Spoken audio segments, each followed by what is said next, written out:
So welcome back to the garden in yet the middle of another heat wave. But I've got a little bit of sad news. After 5 years in the garden, I think this largest banana behind me, the one that started all of this off, is finally coming to the end, as I think it is now starting to flower. So that's good news because it's done its whole life cycle, but sad news that I don't really want to see it go. You should just be able to see me there.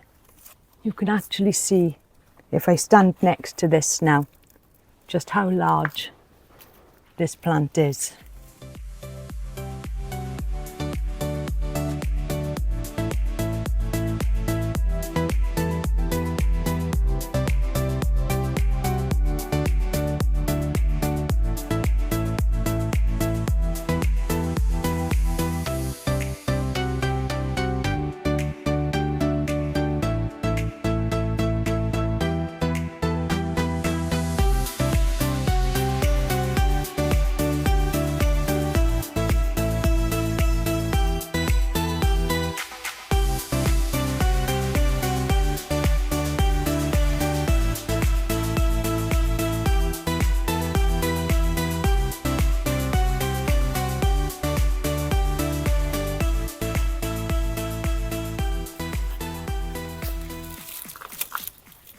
It's quite a large banana tree.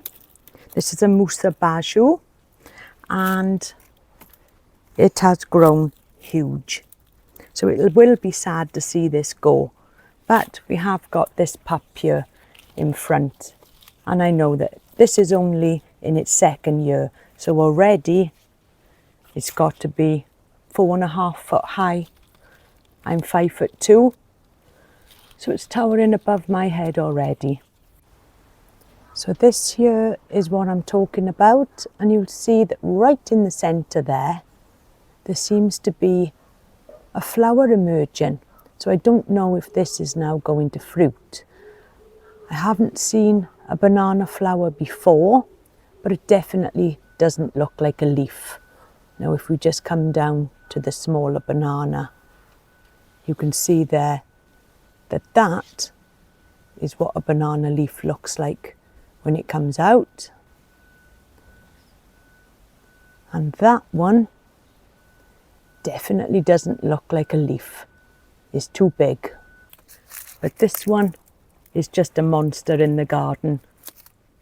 And it's lovely to see this one when I come out of my back door. So it will be sad to see this one go. But who knows? Maybe it's not a flower, but I think it is. Now it is quite sad, as I've nurtured this banana now for 5 years. I've got it through a few winters. It's been moved when it was smaller around different locations in the garden to try and get it in the right spot. But this year we have had a few pups. So hopefully now there's a new life cycle just starting to begin. So if we just look deep inside the foliage, you'll see there that is the trunk at the back of the largest banana.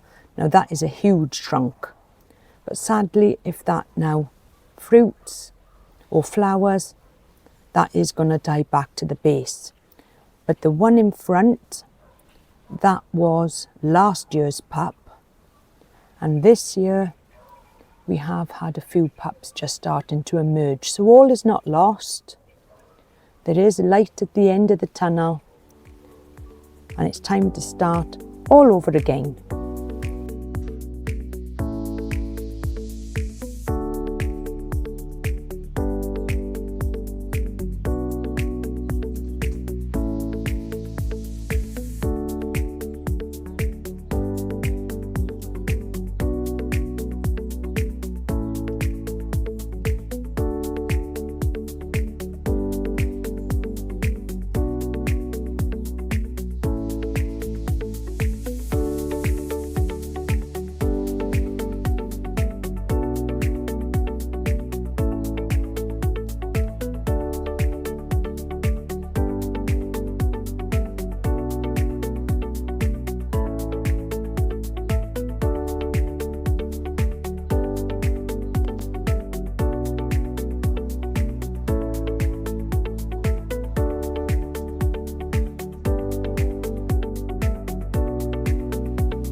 Now I'm not going to lie, it has been hard work watering the garden. This is the third heat wave now this year already. Temperatures have been reaching over 30 degrees here in South Wales and for most of the UK, to be honest. Now South Wales generally has quite a lot of rainfall and we haven't had hardly anything this year. The water butts are completely dry and I've had to rely on the hose for most of the watering. So this takes quite a long time and working as well, long hours. It has been quite a bit of a struggle. Now Wales hasn't brought in a hose pipe ban yet, not for this area anyway. Some parts of Wales have, but not in Neath. I don't know how I'm going to manage if they do actually bring in a hose pipe ban. It's going to be hard work. Some plants are doing fine, other plants are struggling, and I'll take you around now and show you one plant in particular that is really not doing well at all. So going back to the spring, I decided to buy myself 3 Leucothoe plants, and this one here seems to be doing okay. But if we move up the garden, up to this location, they've had exactly the same amount of water and this one is really wilting. So I think I'm going to go around today and just trim off those dead bits, as it's just not going to get any better. And the one at the bottom of the garden is looking a lot worse than this. So tucked right at the bottom of the garden, the earth is so dry down here, and just look at the state of this. So I think I'm just going to take this out today and give the root ball a good soak and find somewhere else to plant it. So you probably also notice that there's a new addition there. A new cordyline has entered the garden. And this one, believe it or not, came from my neighbour. Now the house next door has been empty for quite a while. It's not in the best condition, but anyway, it will come. So the house has been empty for quite a while. The previous owner came back about 2 years ago and planted this particular palm tree right in the centre of the garden and left it. So I have watched this poor palm tree suffer for 2 years and unable to do anything about it. Well, anyway, a few weeks ago we had some new neighbours who've purchased the house and they saw the garden and he approached me and said, would you like it? So of course I said yes. So this got planted yesterday. Now I know it's not the best weather really to go planting palm trees, as it is quite hot. So I planted it, watered it, given it a little bit of liquid seaweed and took off all of the dead leaves that were at the base. And I've come out this morning and it's thriving away in the garden. That looks really good there. So fingers crossed on this one. So I have got one of these in a pot out the front and they've got lovely colouring on them. Beautiful colour. And that one seems to have done okay left outside for the winter. So we are quite mild here. So hopefully this one will be just the same and it'll do well here. So I did have a salvia there on the corner. Well, as you know, nothing gets wasted. And that salvia is now just tucked away there, just at the front of the arbour. And the tree ferns are still doing okay in the garden. Taking quite a lot of watering every day, but they're doing just fine. And these dahlias, the Dahlia Romeo, what a beautiful flower. Lovely dark red colour on these. Absolutely wonderful in the garden. Bronze Scarlet Canna. Lovely red flower on that. And that's in full sun there for most of the day. But it seems to enjoy it. Again, just giving it a good watering.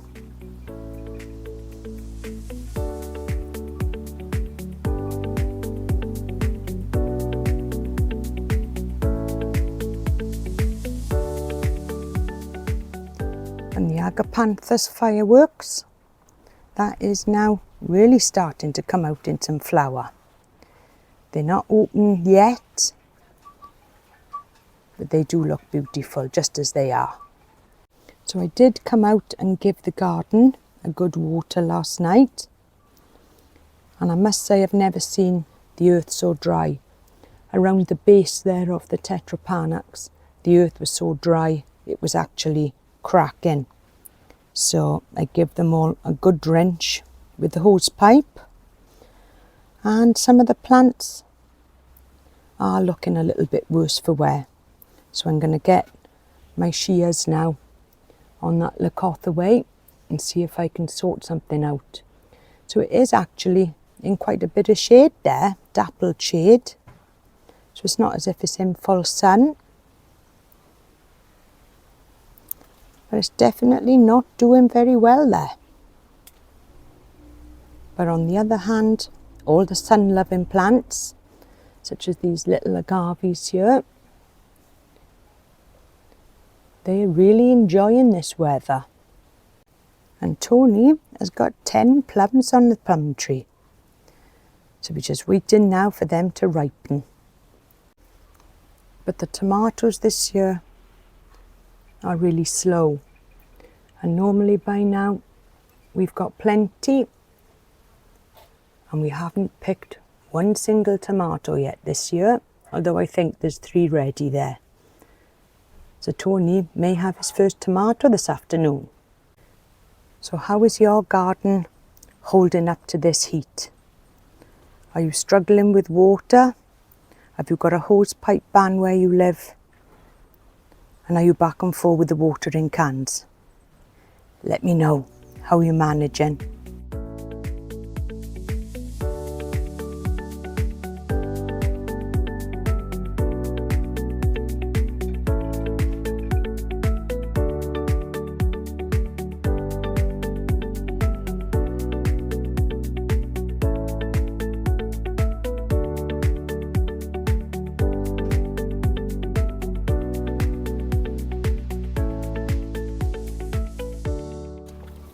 So with this one, let's just take off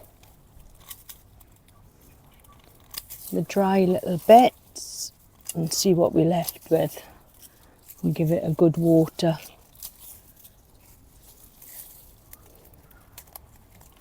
I did give it a water last night, but I think once they've dried out, there's no coming back for some parts of this plant.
So I think this one is so dry, it's just gonna fall right out. And that is like a crisp. So let's see if we can do anything with it.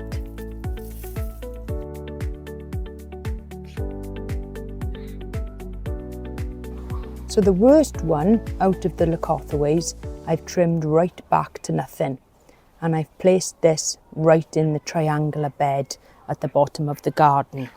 Now I think I've found out what the culprit is, and I think it's chicken manure pellets. Now, as you know, to get all this growth looking as big as this, I do use quite a lot of chicken manure pellets in the garden.